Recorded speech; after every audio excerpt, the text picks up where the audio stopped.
और 2 लाख रुपए दे दे जाके तो इनका काम हो जाएगा। लेकिन दुर्भाग्य इस देश का कि यहाँ पर बिना पैसे काम नहीं होता है। मैं गली गली में देखता हूँ, लोग कहते हैं भ्रष्टाचार खत्म हो गया, लेकिन भाई साहब भ्रष्टाचार नहीं खत्म हुआ है। यहाँ पर अगर आप कोर्ट में भी जाएंगे, यहाँ आप रोड पे भी निकलेंगे, अगर आपकी जेब में पैसा है तो आप सब कुछ है, अगर पैसा नहीं है भाई साहब तो आपके लिए जेल होगी। ये ध्यान रखिए। आज ये लोग धरना प्रदर्शन कर रहे हैं, अगर ये अभी अपनी आवाज बुलंद करेंगे, अगर ये अभी कहीं ना कहीं अगर खड़े होकर के प्रदर्शन करना चालू कर देंगे तो इनके ऊपर लाठी चार्ज कर दिया जाएगा और इनको जेल भेज दिया जाएगा।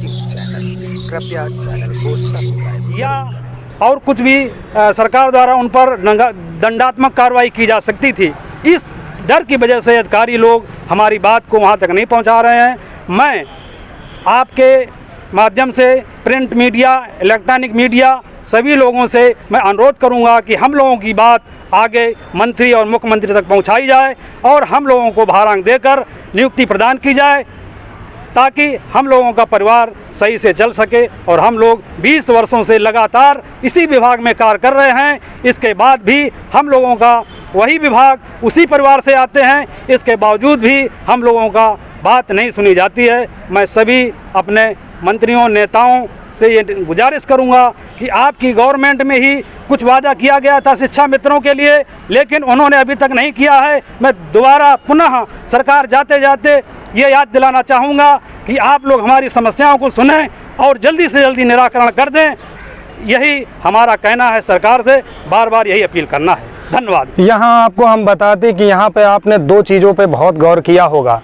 मैं नंबर 1 पहले आपको बताना चाहूँगा कि आज ये 25 नंबर की वजह से रोड पर बैठे हैं। अगर मैं बात करूँ तो रोड क्या बोलूँ, यहाँ जेल से भी ज़्यादा बेहतर जो ज़िंदगी है कहीं ना कहीं इस इको गार्डन लखनऊ में आकर के आप देख सकते हैं। यहाँ पर ये लोग सिर्फ 25 नंबरों की वजह से आज यहाँ धरना प्रदर्शन कर रहे हैं, बैठे हैं अपने घर परिवार को छोड़कर। यहाँ पे महिलाएं भी हैं, पुरुष भी हैं और बूढ़े बुजुर्ग भी हैं। मुझे शर्म आती है कहीं ना कहीं कि ऐसे बूढ़े बुजुर्गों को अगर आप कहीं ना कहीं रोड पर लाते हैं, ये बहुत निंदनीय है। दूसरी तरफ जैसा कि भाई साहब ने बताया है कि अधिकारी लोगों ने इन्हें सिर्फ दिलासा देने का काम किया। मैं उन तमाम अधिकारियों से एक ही चीज़ कहना चाहता हूँ कि जब आपकी कोई भी काम बस का नहीं होता है तो कम से कम इन जैसे लोगों को दिलासा ना दीजिए, और अगर दिलासा देते हैं तो उस काम को कराइए।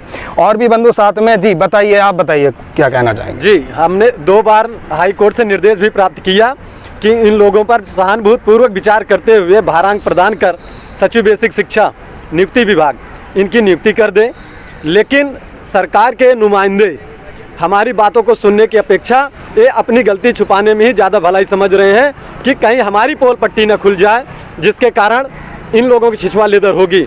ऐसे में हम सिर्फ सरकार से अपने निवेदन करते हैं कि हम लोगों के इस भारांक को प्रदान करते हुए, मात्र हम लोगों की संख्या 138 है, 138 लोगों को सिर्फ भारांक दे करके हमारी नियुक्ति कर दें, जबकि नियुक्ति करने में इनको ज़्यादा नुकसान नहीं उठाना पड़ रहा है, जबकि फ़ायदा ही है।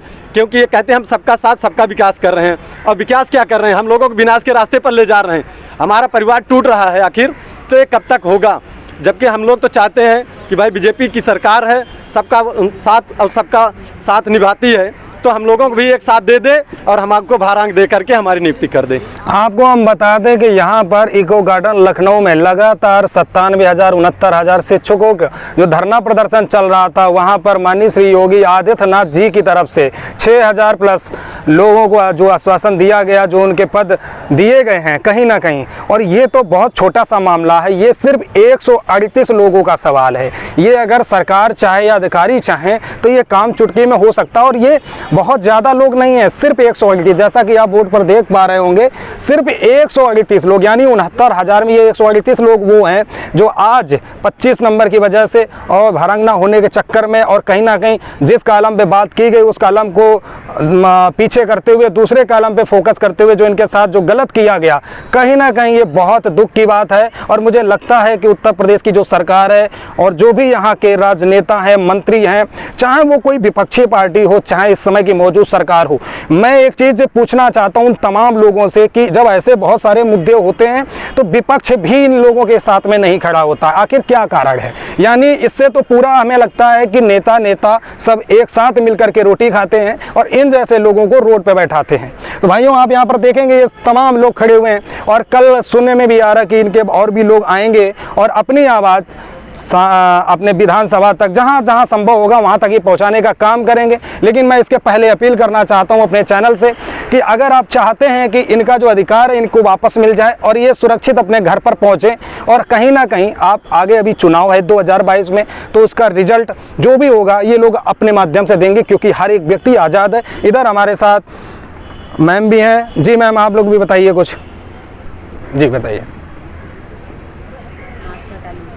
जी, अभी योगी जी ने 6000 शिक्षा उनको अभी ओबीसी लोगों को भर्ती देने का वादा किया हुआ है जी। तो हम तो केवल संख्या में 138 ही हैं और हमको बिल्कुल योगी जी बोल रहे हैं कि हम बिल्कुल पारदर्शिता के साथ ही सबको नौकरी दे रहे हैं, फिर हम लोगों के साथ ऐसा अन्याय क्यों किया जा रहा है? और हमारा तो सब कुछ एकदम क्लियर है, हमको केवल भारांक चाहिए, अपना हक चाहिए। अब देखिए, अभी हमने यही कह रहे हैं कि हमको न्याय दें। अभी मैंने जैसा कि आपको बताया था कि 69,000 शिक्षकों में 6,000 प्लस जो उन्होंने भर्ती दी हैं और पद दिए हैं, इन लोगों को सिर्फ 138, यानी कि अगर मैं बात करूं गिने चुने 138 लोग हैं। 138 लोगों को अगर यहाँ की उत्तर प्रदेश की सरकार इनके परिवार के लिए जरा सा भी सोच लेगी, क्योंकि मैं जानता हूँ कि उत्तर प्रदेश में लगातार आपने बहुत सारे काम किए, ऐसा नहीं कि नहीं किए, बहुत सारे काम किए, लेकिन उन कामों के बजाय अगर मैं देखूँ तो ये सबसे बड़ी पीड़ा है।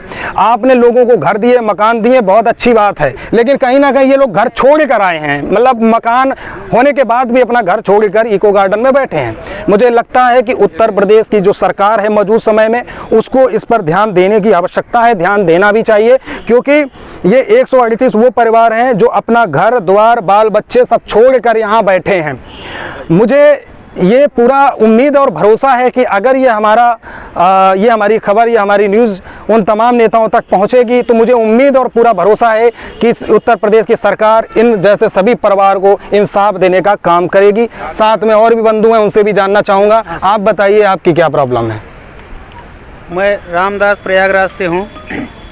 बड़ी दर्द, बड़ी पीड़ा, बड़ी चित्कार भरी है। इस वेदना को कहने में आप समझिए कि हम शब्द नहीं हैं कि कैसे कहूँ। इस राम राज्य में आज इतनी बड़ी घोर अन्याय हो रहा है कि हम लोगों के साथ, हम लोग आज इको गार्डन में आज इतनी कड़ाके की सर्दी में, कड़ाके की गर्मी में हम लोग तड़प रहे हैं, परेशान हैं, लेकिन हमारी आवाज़ माननीय मुख्यमंत्री तक नहीं पहुंचाई जा रही है, जो कि हमको न्याय मिल सके और हमारे परिवार सुरक्षित हो सके।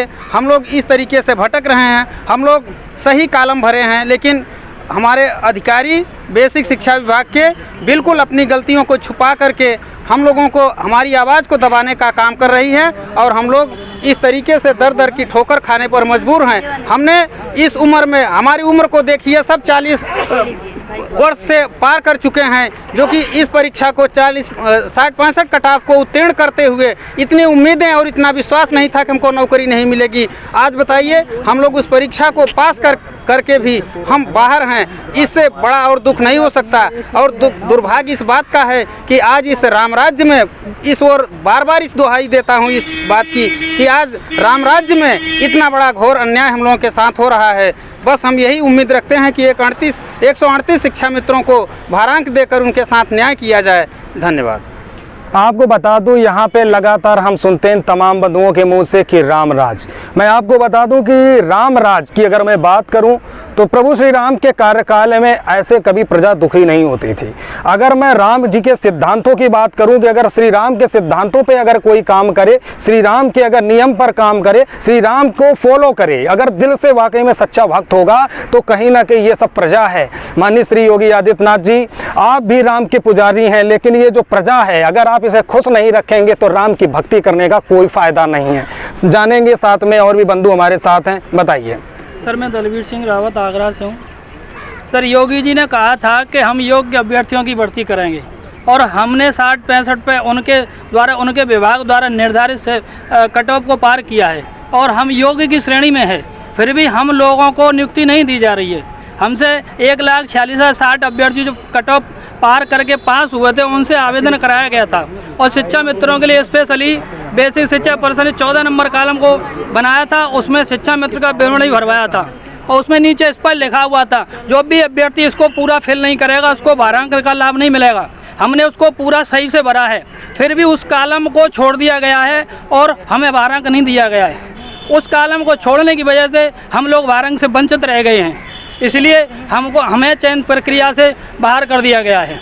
मैं योगी जी से यही मेरा निवेदन है कि आप अधिकारियों की बात सुन रहे हैं, एक पक्ष को सुनने से न्याय नहीं होता है, आप दोनों पक्ष की बात सुनिए, दोनों को बिठाइए आमने सामने, तब साबित होगा कौन सही कह रहा है कौन गलत कह रहा है। योगी जी मैं आपको अब भी आगाह कर रहा हूँ, अधिकारियों की कमी की वजह से अच्छी अच्छी सरकारें, पूर्ण बहुमत की सरकारें चली गई हैं, दोबारा उनको सत्ता में आने का मौका नहीं मिला है। इसलिए मेरा आपसे बार बार निवेदन है, अधिकारियों की बात मत सुनिए, नहीं तो अन्यथा आपकी ये सरकार को डुबो देंगे, आप दोबारा से सत्ता में नहीं आ सकते हो।